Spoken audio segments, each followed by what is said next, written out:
Hi everyone! This video will help us determine whether an algebraic expression is a polynomial or simply a not polynomial. Let me share to you the practice exercise found in your module. We will talk about practice exercise A for lesson number 1 on unit, which is concerned on polynomials.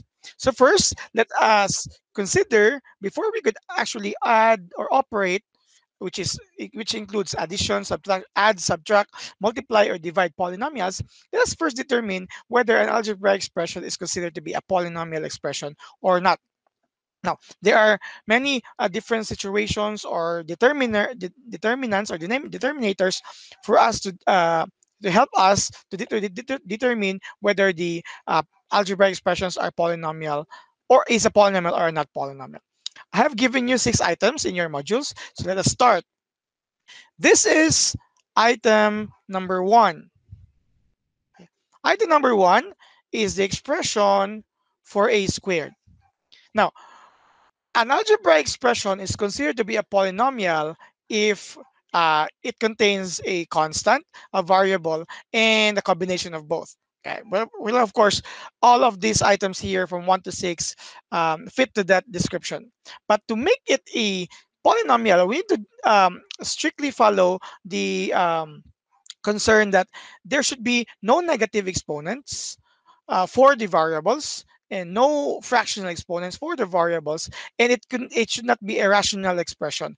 A rational expression is a algebraic expression wherein you can see variables in the denominator. The other technique for us to determine whether a given algebraic expression is a polynomial or not, we simply look at the exponent of the literal coefficient. The exponent of the literal coefficient must be a whole number. Okay, a whole number, as discussed in the previous grading, are numbers 0, 1, 0, and then positive integers 1, 2, 3, and so on and so forth. Let's look at number 1. Number 1, we have here the numerical coefficient of 4, and we have a literal coefficient of x squared. By the way, we do not concern much on what is the numerical coefficient. We simply look at the literal coefficient, look at its exponent, and then determine whether it's a polynomial or not. So our literal coefficient is a squared. The exponent of a is positive 2.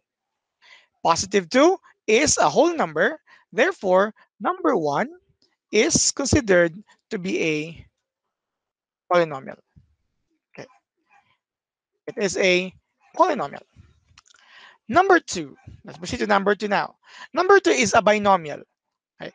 To determine whether an algebraic expression is a polynomial or not, because we could consider we could actually use binomial in two different ways. We could use binomial as a binomial algebraic expression, and you have a binomial which is a polynomial. So algebraic expression can be a binomial, but it still depends on the exponent of the literal coefficient whether we could call it a polynomial or simply just an algebraic expression. So for this, we have two different terms.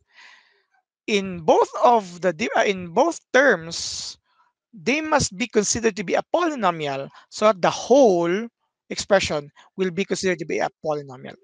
Let's start with the first term. The first term is 5 to the 5k, sorry, 5k. The literal coefficient of this is k. The exponent of k here is 1. Therefore, 1 is a whole number. Therefore, the first term is a polynomial. But how about the second term? The literal coefficient here is not just k, but it should be the square root of k. Now, if we're going to look at this properly and analyze this further, we will determine this later on that the square root is actually a fractional exponent of 1/2. Well, as to how, that is also another law of exponent. It could be discussed further by the higher level math, but I'm presenting to you right now. If you say square root, that automatically means an exponent of 1/2. Since the exponent is not a whole number, it's a fractional exponent. Therefore, for the second term, this is not a polynomial. So as a whole, number 2 is not a polynomial. Number 2 is not a polynomial as a whole. The first term is a polynomial, but the second term is not a polynomial. So as a whole, it is not a polynomial. Number 3. Number 3 is a constant. As you can see, it only has a value of -6. So the question right now is it a polynomial or is it not a polynomial? Now, we have described polynomial as a combination of constants and variables, right? Combination of both. And then we need to look at the exponent of the variable to determine later on whether it's a polynomial or not. But in this case, we don't have a variable nor a literal coefficient here, right? So what is this? Is this a polynomial or not? The correct answer for number 3 is that it is also a polynomial. As to how, okay, there are many proofs for this, but we can consider any constant as a polynomial. Why? Because we could just simply place here a variable if you want. Because you use here, let's say, x. But to make it different from the other, this x here should be equivalent to a value when multiplied, because again, when we write a variable, a coefficient side by side, that automatically mean multiplication. So if we're going to place here x, or if you don't like x, you could say a, or you could say, if you could say k if you want, but let's just use the commonly used variable x. Okay? We could assume that there is a little coefficient here, x, but it should be equivalent to something when multiplied to -6, still result to -6. We know that in multiplication, the multiplicative inverse is 1. Therefore, -6 here can be rewritten as -6 times 1, because it will not change the value. It's still -6. Now, what should be the exponent of x here so that the whole quantity of x will become equivalent to 1? That is, again, we multiply to -6, it will stay as -6. So the answer to the question here is 0. We could write here a variable with exponent 0. Well, a variable with exponent 0 will make this equal to 1. And again, 1 times the number itself will be the number itself. At the same time, this is the exponent of variable here is 0, which is considered to be a whole number. So if it's a whole number, then it falls to the consideration of a polynomial. Again, as I have mentioned, if you don't like x, you could assume other variables here.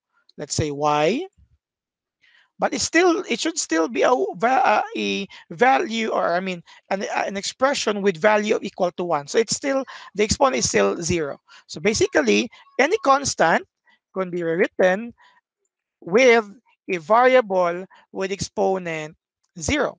So basically, it's a polynomial. Number 4. Number 4 here is a trinomial expression. So again, similar to number 2, we need to consider all terms to be polynomial before we can decide that it is a polynomial. So let's look at number 1. Number 1, our variable here, or literal coefficient, is r with exponent of 1. So number 1 is a polynomial. I mean, first term, rather, is a polynomial. The second term, its variable or literal coefficient is m. Don't forget that the minus here, or the negative, will be taken charge by the literal coefficient of 1, not the numerical coefficient. I mean, rather, sorry. The minus here, or the negative, will be taken charge by the numerical coefficient 1, not the literal coefficient m. Okay, so the literal coefficient here is just m with exponent of 1, not -1, because negative here is to the numerical coefficient, not to the literal coefficient nor its exponents. So it's still 1, it's still a whole number, therefore the second term is a polynomial.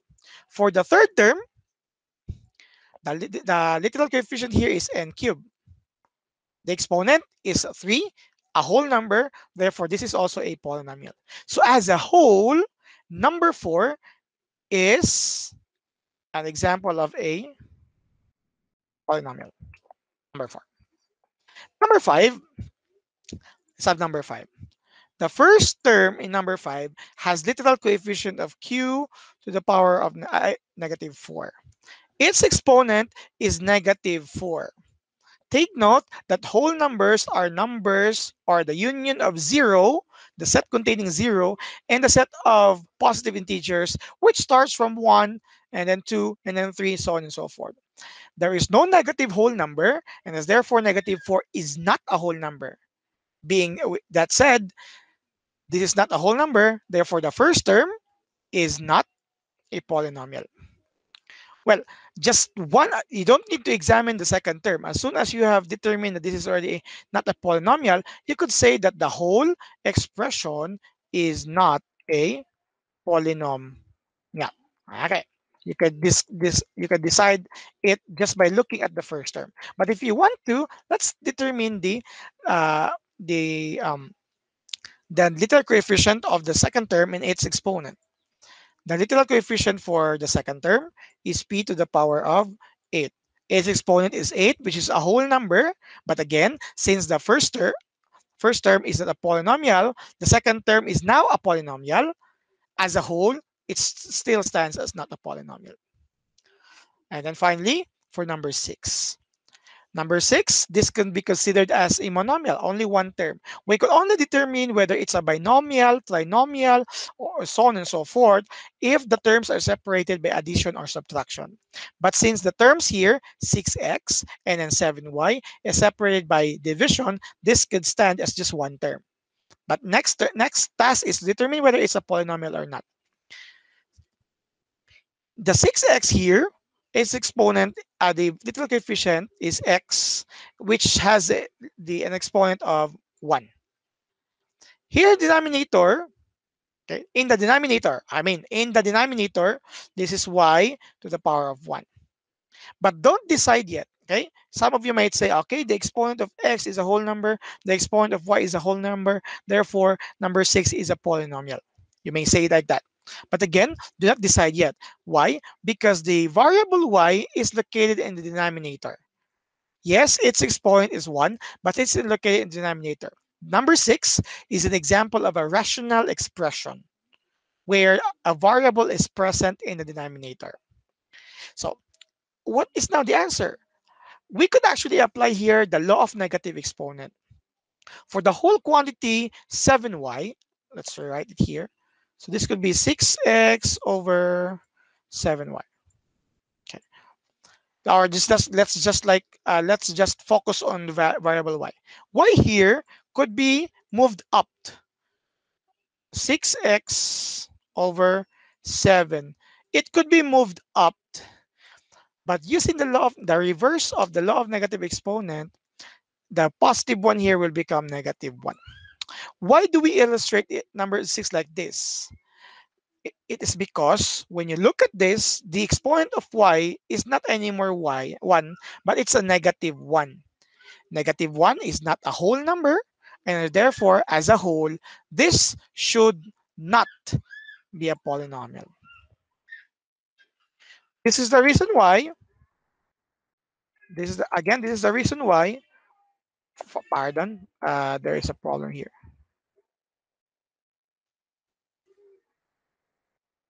This is the reason why rational expressions are considered to be non-polynomial expressions. Because if we say about rational expressions, we could actually see variables in the denominator, but since we can move it up using the law of negative exponent, the exponents there will become negative, not a whole number. Therefore, it invalidates the whole as a polynomial. So these are the answers for practice exercise A. As to why this is very important to be discussed before the next practice exercise or the next lesson, it shall be covered later on by identification of um, uh, what do you call that? Like terms, likeness of terms, okay? And then because addition of polynomials, subtraction of polynomials needs consideration for likeness of terms. Aside from that, there are also specific and important names for types of polynomials. And then we could actually determine them if we could consider first our expression to be polynomial or not. Thank you for watching this video. Please stay tuned for the next one. See you next time. Goodbye.